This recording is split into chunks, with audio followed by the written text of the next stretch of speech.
On va corriger l'exercice 4. Donc c'est un tableau de contingence, donc ça forme bien une partition parce que le précoce fort éclatement, il ne peut pas se retrouver dans une autre case. Donc on a bien une partition, donc c'est bien un tableau de contingence. Donc une partition, c'est-à-dire que le nombre, cette case-là, on ne peut pas se retrouver dans une autre case.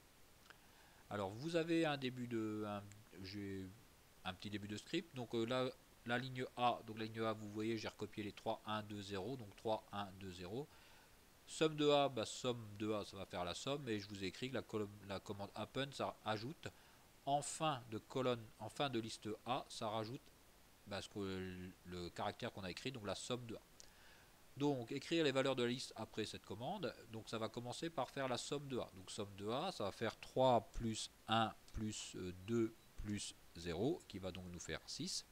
Et le 6, ça va donc nous mettre à la fin de la ligne de la liste A. Donc ça va être 3, 1, 2, 0 et 6. Donc la nouvelle liste A, ça va être 3, 1, 2, 0 et 6. Je vous ai mis un petit script au début pour faire remplir directement notre tableau de profil colonne. Donc j'ai mes colonnes A, ma liste A, la liste B, la liste C. Donc comme tout de suite j'ai utilisé cette commande là, c'est-à-dire que la nouvelle ligne A va donc avoir, ça va donc être la ligne A avec en plus la somme. Donc la liste A, elle va être composée des éléments, donc 3, 1, 2, 0 et on a vu tout de suite 6. Pareil pour la liste B. Donc la liste B va donc être composée des éléments 2, 5, 5, 3 et de la somme. Donc 5 et 5, 10 et 2, 12 et 3, 15. Et la liste C va donc être composée des éléments de C et de la somme. Donc 0, 1, 6, 3 et la somme. Donc 0 plus 1, donc 1, 7 et 3, 10. Donc voilà mes éléments. Donc après, je vous ai mis donc cette commande là. Donc A de I, c'est le premier, ça va être le IM élément de A, de B, donc le IM élément de B et IM élément de C. Donc for I in rang 5. Donc je vous rappelle, donc ça, I va prendre comme valeur 0, 1, 2, 3, 4. Donc quelles sont les valeurs que va pouvoir prendre I ici? Donc 0, 1, 2, 3 et 4. Donc dans votre énoncé, donc je vous ai rempli quelques valeurs pour vous aider. Alors, A0, donc quand I va être égal à 0, A0. Donc A0, c'est la première valeur de A. La première valeur de A, ici, ça va être 3. Ici, A, donc quand I va être égal à 0, ça va être égal à A0 plus B0 plus C0. Donc ça va être égal à la première valeur de A plus la première valeur de B plus la première valeur de C. Donc 3 plus 2 plus 0. Donc ce qui va donc nous faire 6.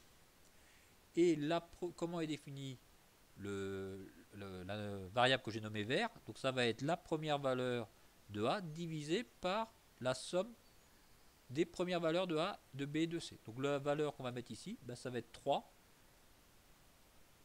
divisé par 5. Je me suis trompé, 3 plus 2, 5 je crois. Donc 3 divisé par 5. Alors après on avance, donc 1 c'est la deuxième valeur de A. Donc la deuxième valeur de A ici, ça va être 1, qui va donc être divisé par donc deuxième valeur de A plus deuxième valeur de B plus deuxième valeur de C. Donc 1 plus 5 plus 1, donc 5 et 1, 6 plus 1, 7. Donc 7, et le nombre qu'on va mettre ici, donc ça va être 1 divisé par 7. Je continue, ici ça va être la troisième valeur de A, donc c'est 2. Ici ça va être la somme, donc 2 plus 5, 7 plus 6, 13. Et donc le nombre qu'on va mettre ici, 2 divisé par 13. Donc 2 divisé par 13. Pour 3, donc ça va être 0. Je fais la somme, donc 0 plus 3 plus 3, donc 6. 0 divisé par 6, 0. La cinquième valeur, ça va être 6. Divisé par donc, la somme, donc 6 plus 15, 21, plus 10, 31. Et le nombre qu'on va mettre ici, 6 divisé par 31. C'est ce que nous permettait de remplir notre tableau, notre profil colonne. Alors, question suivante, réaliser le profil colonne pour chaque variété. Donc le profil colonne, hein, je vous rappelle, c'est pas bien compliqué, vous n'êtes absolument pas obligé de le faire sur Python si vous n'avez pas envie de le faire sur Python. Soit vous le faites directement sur votre feuille, soit par calcul, soit vous utilisez un tableur. Donc si on utilise un tableur, donc là moi j'ai recopié mes données, hein. J'ai recopié mes données. Donc c'est quoi le profil colonne?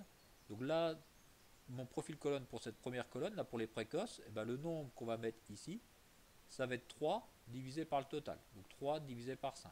Le nombre que je vais mettre dans cette case-là, ça va être 2 divisé par 5. Donc si on fait apparaître ces nombres-là, je dois donc avoir quelque chose qui doit ressembler à ça. Donc là, le 0,60, c'est 3 divisé par 5.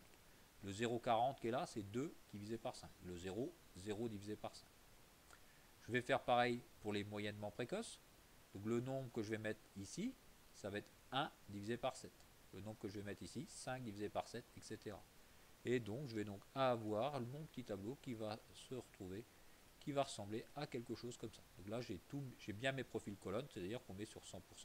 Donc parmi les précoces, j'en ai 60% qui ont un fort éclatement. Parmi mes tardifs, j'en ai 50% qui ont un faible éclatement. Parmi mes moyennement précoces, j'en ai 14% qui ont un faible éclatement. Donc voilà comment se lit ce petit tableau.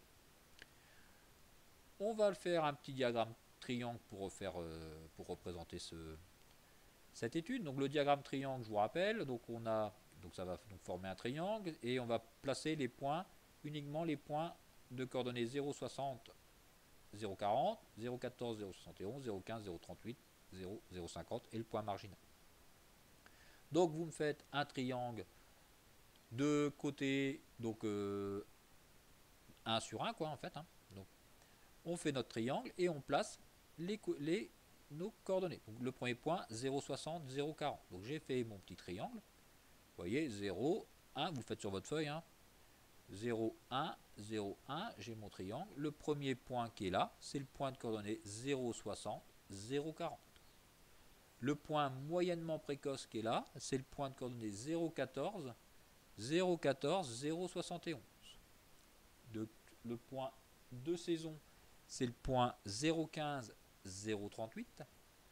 Et le point qui est là, ça va être le point 0, donc tardive, donc 0 et 0,50. Et ça, M, moi j'ai mis M pour total, donc c'est mon point marginal, hein, c'est le point des marges. Donc c'est-à-dire ça là, c'est le point de coordonnées 0,19, 0,19, 0,40. Donc si vous vous rapprochez de ce point-là, vous allez avoir un faible éclatement. Si vous vous rapprochez de ce point-là, vous allez avoir un fort éclatement. Et là, vous allez avoir un éclatement moyen. Si vous vous rapprochez ici, on va avoir un éclatement moyen. Donc grâce à ce petit tableau, on va donc pouvoir essayer de répondre à la question que se pose l'agriculteur. Donc dans une zone pluvieuse où l'éclatement constitue une préoccupation majeure, un agriculteur se demande s'il doit choisir quelle variété. Donc, donc de saison ou tardive plutôt que des variétés précoces pour avoir une meilleure résistance à l'éclatement. Donc il va avoir une meilleure résistance à l'éclatement. Donc une meilleure résistance à l'éclatement, c'est-à-dire qu'il doit il va prendre les points qui sont le plus proches de ce point-là. Parce que là c'est faible éclatement. Donc quels sont les deux points qui sont plutôt à faible éclatement? Donc ça va être soit les points des variétés de saison ou les variétés tardives. S'il prend une variété de saison, il va être moins sujet à avoir un éclatement, un fort éclatement, puisque là on se rapproche du faible éclatement. Donc s'il prend les points s'il prend un point de saison, une variété de saison, c'est la variété qui est moins sujet à l'éclatement.